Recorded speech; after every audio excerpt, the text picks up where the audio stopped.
Xô ra vứt rác khắp sân đầy ra đó. Ông bố chồng thấy vậy thì rất tức. Ông đuổi theo để dạy dỗ Xô ra, hỏi cô vì sao lại làm như vậy.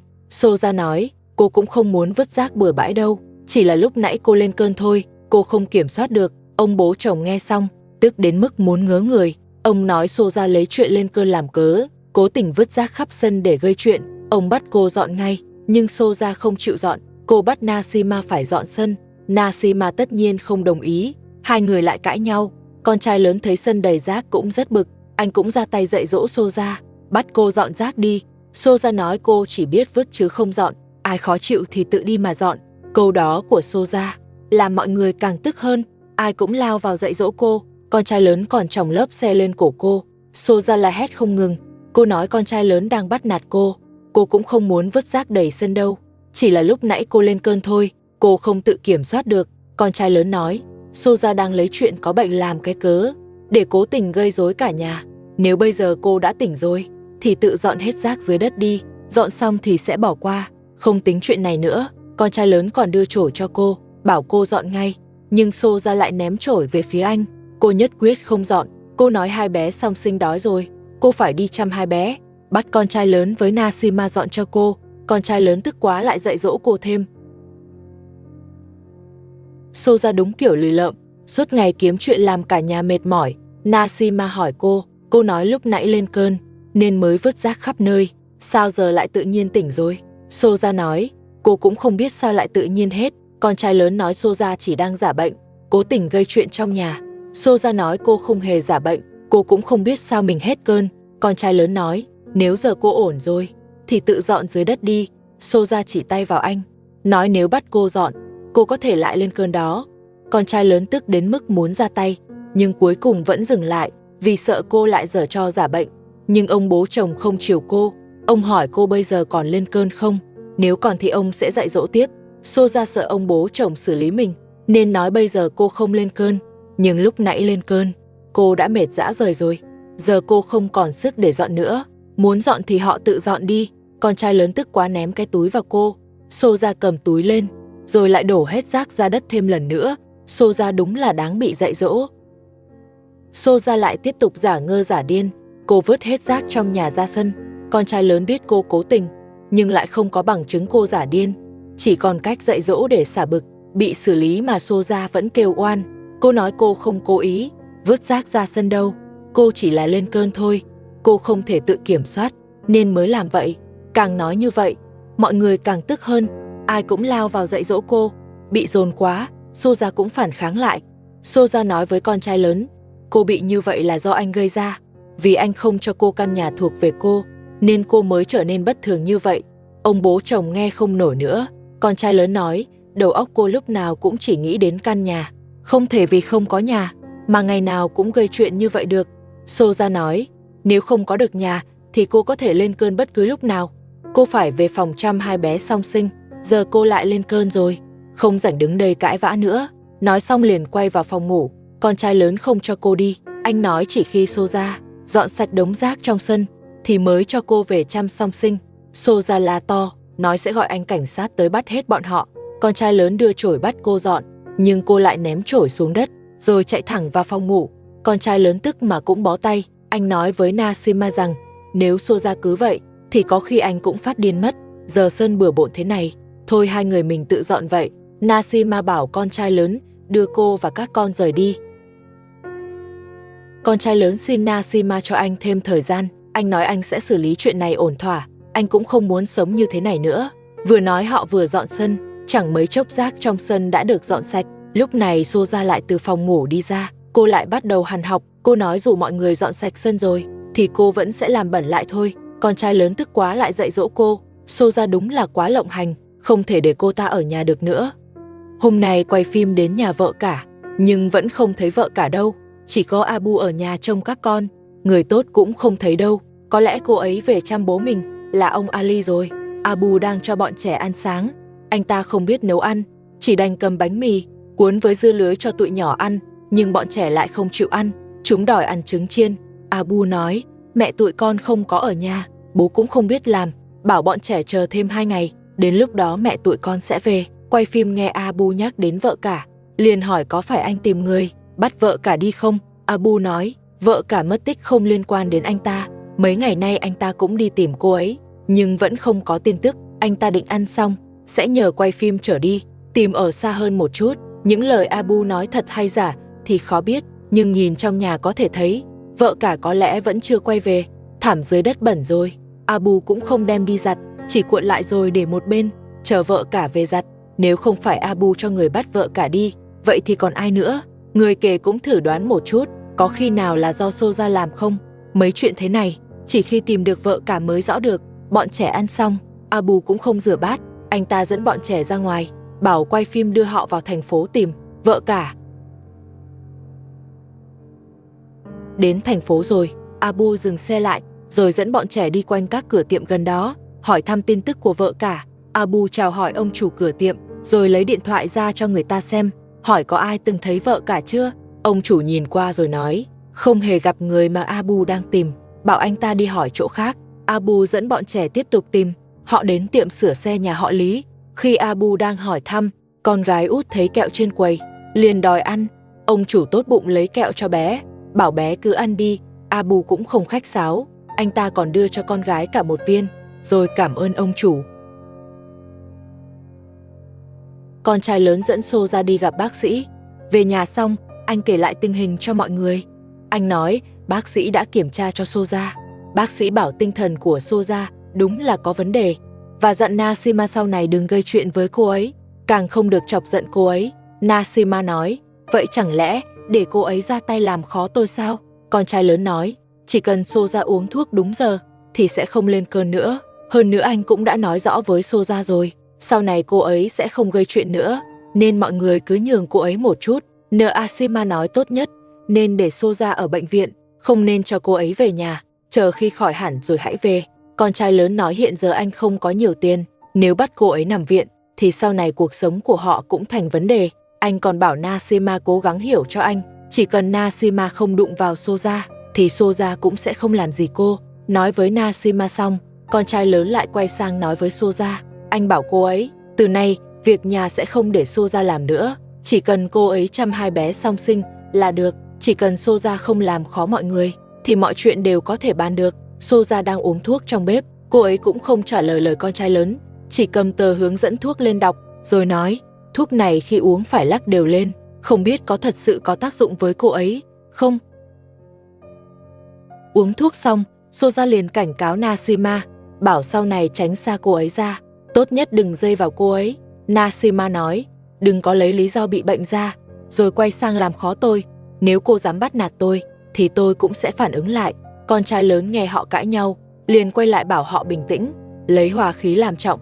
Nashima nói với con trai lớn, anh không thấy sao, là cô ấy gây chuyện với tôi trước, nếu cô ấy còn làm khó tôi nữa, tôi sẽ không nhịn. Soja nghe vậy, liền lao vào gây chuyện với Nashima, hai người lại bắt đầu cãi nhau.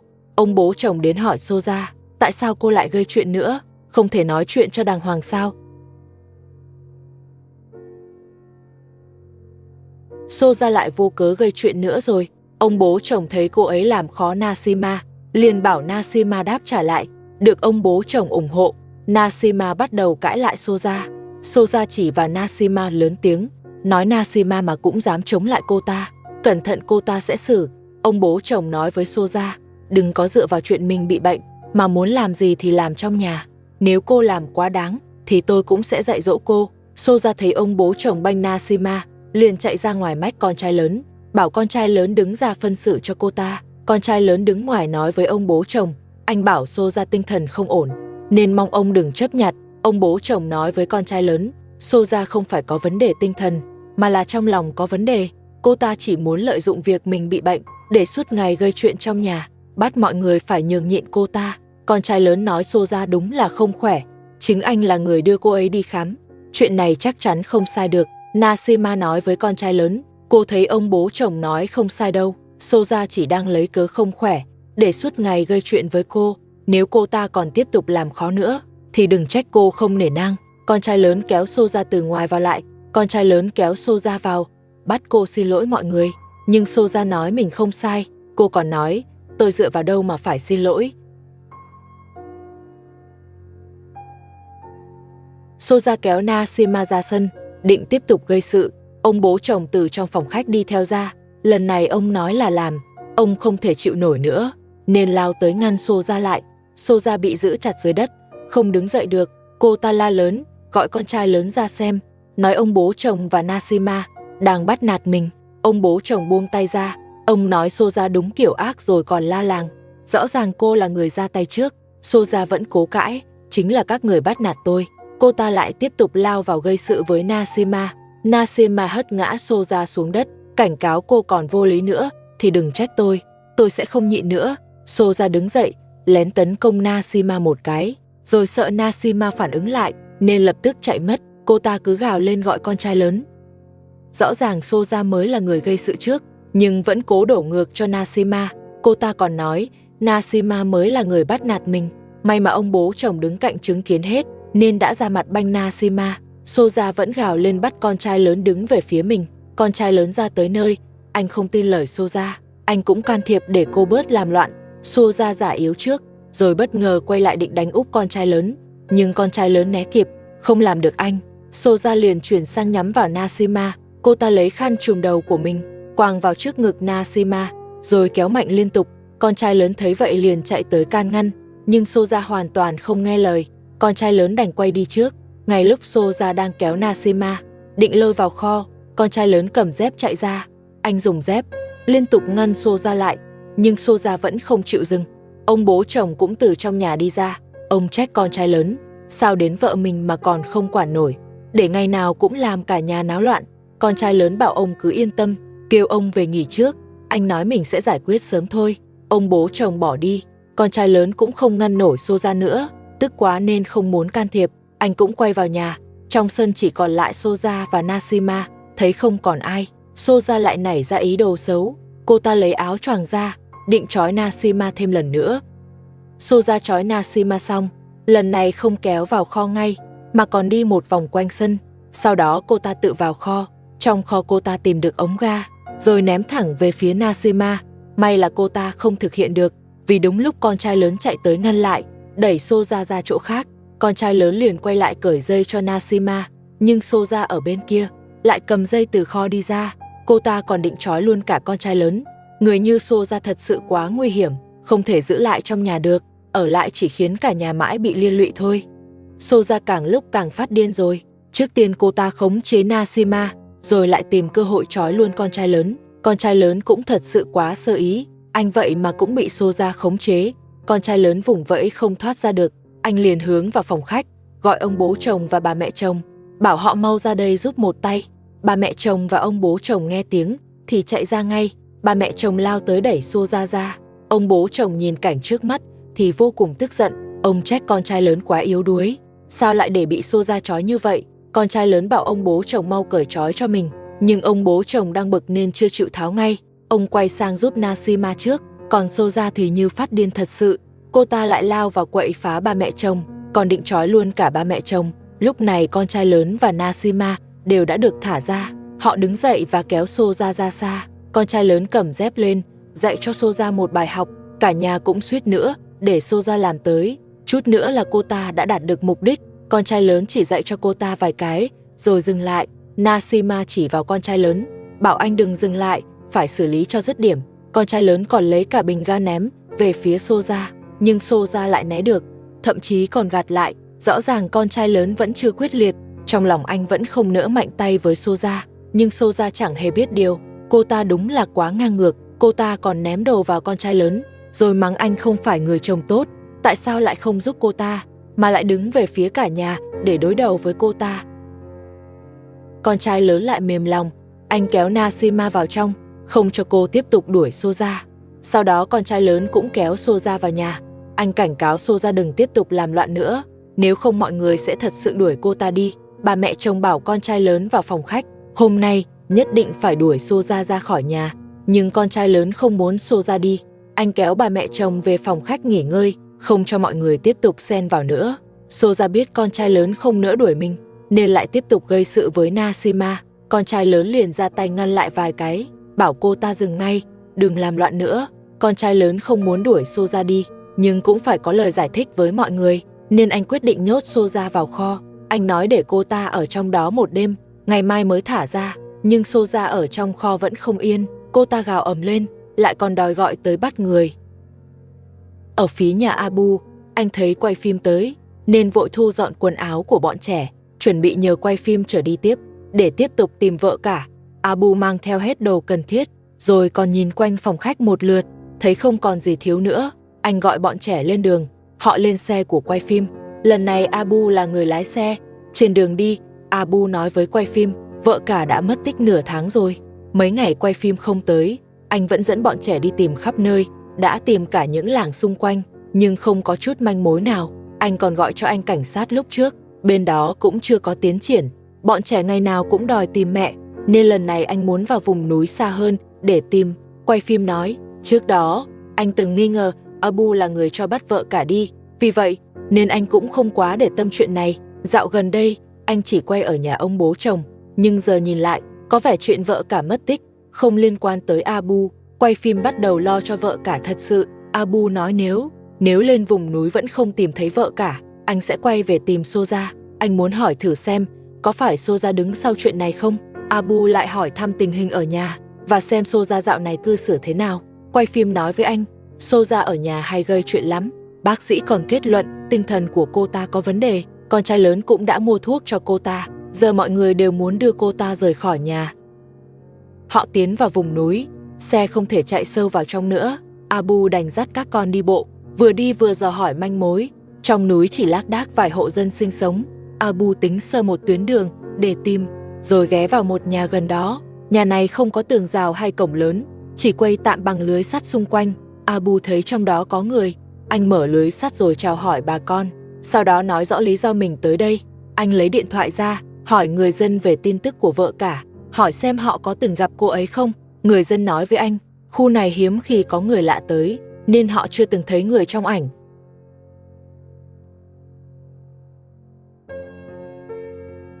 Abu dẫn các con tiếp tục đi, lần theo từng nhà trong vùng núi. Nhà cửa ở đây vốn đã thưa thớt, Abu vất vả lắm mới tìm được một nhà, nhưng vẫn không hỏi ra tin tức vợ cả. Người dân địa phương khá nhiệt tình, họ nhìn bọn trẻ, thấy đi theo Abu tìm mẹ rất cực, nên đề nghị giúp trông các bé một lát, đợi Abu quay lại thì tới đón. Abu cảm ơn lòng tốt của họ, anh nói con còn nhỏ, ở lại đây sợ làm phiền gia đình họ. Nói xong anh lại cảm ơn lần nữa, rồi dẫn các con rời đi luôn. Họ tiếp tục đi vòng quanh núi, đi thêm một đoạn nữa, Abu lại thấy thêm một hộ dân. Anh tới chào hỏi trước, rồi lấy điện thoại ra, bắt đầu nói về chuyện của mình. Anh nói vợ mình bị người lạ đưa đi mất, cả nhà đã tìm hơn 10 ngày rồi, nhưng vẫn không có tin tức, nên anh muốn vào núi thử vận may. Người dân nói, anh dẫn con đi tìm như vậy, vất vả quá rồi, sao anh không nhờ cảnh sát giúp? Abu nói, cảnh sát bảo cứ ở nhà chờ tin, nhưng bọn trẻ ngày nào cũng đòi tìm mẹ, nên anh mới dẫn các con đi luôn. Người dân bảo Abu đừng quá lo, rồi nhờ vợ lấy nước mát trong tủ lạnh ra, mời Abu uống một chút cho đỡ mệt, sau đó họ sẽ xem ảnh vợ cả giúp anh. Abu đồng ý, người vợ mang nước mát ra, người dân rót ra mời Abu uống. Uống xong, Abu đưa điện thoại cho họ xem, hỏi xem có ai từng thấy vợ cả chưa. Người dân nhìn ảnh một lúc, rồi nói chưa từng gặp vợ cả. Anh ta còn đem hỏi mẹ mình, xem bà có nhận ra người trong ảnh không. Bà cụ nói bà hay đi quanh khu này, bà chắc chắn không có người như vậy từng tới đây. Bà khuyên Abu đừng tìm quanh khu này nữa, nên đi nơi khác thử xem, tránh bỏ lỡ thời gian quan trọng nhất. Abu chào tạm biệt họ, nhưng anh vẫn không rời đi ngay như lời dặn, mà tiếp tục đi vòng quanh gần đó. Abu ghé sang một nhà khác, ở đây cũng là một cụ già sinh sống. Abu lịch sự chào hỏi, cụ già nghe xong câu chuyện thì rất cảm thông. Cụ còn chào bọn trẻ, rồi mới bảo Abu đưa ảnh ra xem. Abu đưa điện thoại cho cụ xem ảnh. Cụ nhìn một lúc, rồi cũng nói là chưa từng gặp. Cụ nói với Abu giống hệt lời trước đó, khu này chỉ có vài hộ dân thôi. Cụ chắc chắn người anh tìm không ở đây, đừng mất thời gian thêm nữa, nên đi nơi khác tìm tiếp thì hơn. Hôm nay Soja không gây chuyện nữa. Cô ta ngồi ở phòng khách, rồi nói chuyện với ông bố chồng về cuộc sống sau này. Ông bố chồng nói, cuộc sống yên ổn như hôm nay là điều ông mong muốn. Chỉ cần sau này Soja không làm cả nhà mệt nữa, thì con trai lớn có thể cùng Lasima ra ngoài làm việc. Như vậy, cuộc sống của họ sẽ dần khá lên. Lasima cũng đồng ý với lời ông nói. Chỉ cần Soja không gây rắc rối nữa, cô sẽ chấp nhận chuyện Soja và con trai lớn ở cùng nhau. Những chuyện không vui trước đây sau này cô sẽ không nhắc lại nữa. Soja nói, mọi người muốn sống theo kiểu của mình, tôi cũng muốn sống theo kiểu của tôi. Cách sống của chúng ta không giống nhau, mọi người không cho tôi cuộc sống tôi muốn, thì tôi cũng không chiều theo cuộc sống mọi người muốn. Ông bố chồng nói, sống yên ổn như bây giờ, không tốt sao? Để con trai lớn và Lashima ra ngoài tìm việc, còn con ở nhà chăm hai bé song sinh. Việc nhà thì bà mẹ chồng có thể phụ giúp con chỉ cần đợi lúc hai bé ngủ thì tranh thủ dọn dẹp là được. Con trai lớn cũng bảo Soja nghĩ lại, anh nói cuộc sống như vậy còn tốt hơn ngày nào cũng căng thẳng trong nhà. Soja nói, cuộc sống đó không phải điều cô muốn, cô không thích sống như vậy, cô muốn căn nhà lớn thuộc về mình, trước tiên phải cho cô căn nhà đã. Nói xong Soja lại ném gối về phía Lashima, Lashima cũng ném lại, con trai lớn lại quay sang trách Lashima. Anh nói, Lashima không nên làm vậy với Soja. Lashima nói, Soja mở miệng ra là nhắc tới căn nhà lớn. Tôi về nhà này lâu hơn cô ta, mà tôi còn chưa có được căn nhà đó, tôi cũng không đồng ý đưa cho cô ta. Soja đứng trong nhà la lên, cô ta nói, Lashima không có căn nhà lớn, là vì cô không biết cách giành lấy. Lashima quát lại, tôi sẽ không đồng ý đưa căn nhà lớn cho cô. Con trai lớn còn bảo Lashima nói ít thôi, đừng làm Soja bực thêm. Soja xách túi từ phòng ngủ bước ra, cô ta nói, ông bố chồng không chịu cho nhà lớn, nên tâm trạng cô ta rất khó chịu. Cô ta quyết định ra ngoài đi dạo, còn hai bé song sinh để Lashima lo, cô ta sẽ không để ý nữa. Ông bố chồng nói, giờ ông có 3 nàng dâu, nhưng nhà thì chỉ có 1 căn, ông sẽ không đưa nhà cho riêng ai. Soja nói với ông, nếu ông không cho tôi nhà, tôi sẽ rời đi ngay. Soja vì muốn có nhà lớn, lại nghĩ ra cách khác. Cô ta nói nếu ông không cho nhà, thì cô sẽ rời khỏi đây ngay, bỏ lại hai bé để Lashima chăm. Con trai lớn bực quá, cũng không muốn can thiệp nữa. Anh bảo Lashima tự xử lý. Lashima chắc chắn không thể một mình chăm song sinh, nên cô liền chặn Soja lại, không cho cô ta rời đi. Soja nói, cô chặn tôi cũng vô ích thôi, không có được căn nhà lớn, tôi sẽ không ở lại. Cô còn bảo Lashima đi nói với ông, kêu ông làm giấy tờ cho cô, chỉ cần ông ký tên xác nhận, sau này căn nhà sẽ thuộc về tôi, thì tôi sẽ không đi nữa. Lashima nói chuyện của cô, tự đi nói với ông đi, hoặc đưa hai bé đi cùng luôn. Soja nói, tôi sẽ không đưa hai bé đi đâu, tôi mà đưa đi, thì lấy gì nuôi chúng, tôi sẽ để lại cho cô chăm. Lashima giữ chặt túi của Soja không cho đi. Soja thấy ngoài sân không có ai khác, cô ta đẩy Lashima ngã ra, rồi nói, cô không cho tôi đi cũng được, vậy thì cô rời khỏi đây đi, cô mà rời đi, thì sẽ chẳng ai tranh căn nhà này với tôi nữa. Rời khỏi đây, cô còn có thể ra ngoài kiếm việc. Con trai lớn đi tới, anh trách Lashima, hỏi sao lại ngăn Soja đi, rồi anh quay sang nói với Soja, nếu em đi thì đừng quay lại nữa. Soja nói, cô chỉ muốn ra ngoài dạo chút thôi, cô vẫn sẽ về. Con trai lớn nói, muốn đi dạo thì nói rõ, đừng lấy chuyện rời đi ra làm ầm lên, em cứ đi, nhưng nhớ về sớm. Lashima vẫn không cho Soja đi. Con trai lớn hỏi vì sao. Lashima nói, cô ta mà đi, hai bé song sinh sẽ đổ lên tôi. Ông bố chồng từ phòng khách bước ra, ông nói với Soja, con nên nghĩ cho kỹ, con có thể đi, nhưng đã đi thì đừng quay về nữa. Hai bé song sinh cũng lớn dần rồi, không còn cần con chăm mãi, có thể để Lashima chăm giúp. Lashima nói với ông, con còn 2 đứa nhỏ nữa, con không có thời gian chăm song sinh, nếu ông để Soja đi, con cũng không ở lại nữa, con cũng sẽ rời khỏi đây. Ông bố chồng nghe cả hai đều muốn đi, ông lập tức đổi ý, ông nói, không ai được đi hết, mọi người đi rồi, ai dọn dẹp sân nhà, ai lo việc trong nhà. Lúc này, hai bé song sinh trong phòng lại bắt đầu quấy. Ông bố chồng gọi Soja vào chăm. Soja nói, cô lại đau đầu rồi, cô bảo Lashima vào chăm giúp, còn cô muốn đi nghỉ một chút.